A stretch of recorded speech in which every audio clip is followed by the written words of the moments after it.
Hello students, welcome again.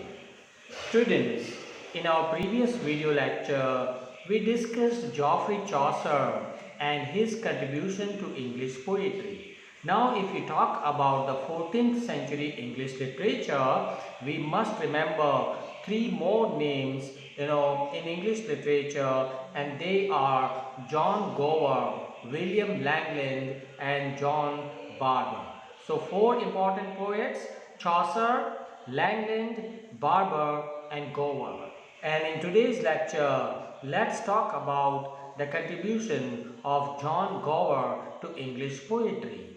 Gower was born in 1330 and died in 1408. This is the picture. As you can see, John Gower actually belonged to a very rich family, a Kentish family, okay, and he was a very close friend to Geoffrey Chaucer, and Chaucer used to call him a moral goer.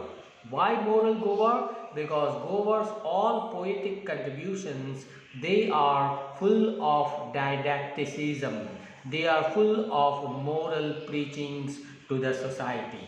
Okay, so that's why the historians of English literature consider John Gower as a moralist poet. Okay, his poetry is full of moral preachings about the reformation of the society.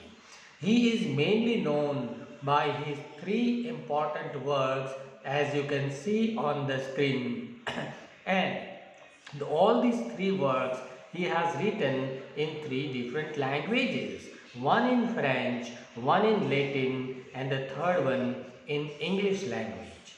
The first poetry written by Gower is Speculum Meditatis, and this is written in French language. Okay, it is an allegorical kind of poetry, but it's a lengthy poetry of about 30,000 lines. Okay, in this poem he has mainly talked about the seven deadly sins. Seven deadly sins is a concept of the Christian people. There are seven evils which attract our mind and heart, and this is how he has presented the attack of these seven deadly sins, seven evils on the mankind. His second important poetry is Vox Clementis. It is written in Latin language, and here Gower has presented the people as beasts, as oxen, dogs, and flies, and all such.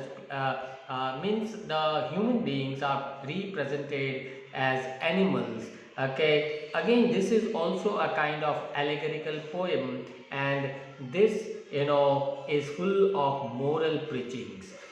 By presenting these animals, Gower has tried to expose the social evils of his society.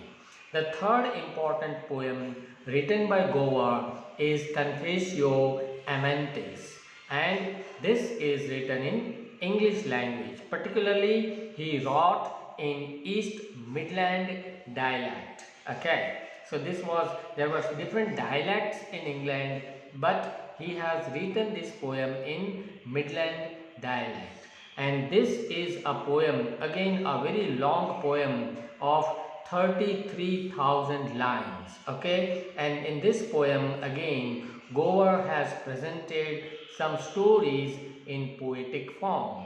Okay, and it is written with a prologue in the beginning, followed by 8 books, and these all comprise 30,000 lines. Okay, it is a poem about courtly love. It also represents some Christian ideals, and this poem is again full of moral virtues, and this is the reason why Geoffrey Chaucer, who was a close friend of Gower, he calls Gower a moral Gower, right? Why? Because all his poetry is full of moral ethics and moral preachings.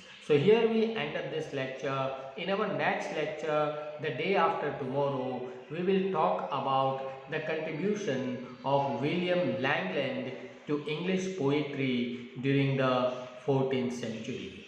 Till then, goodbye and have a nice time. Thank you.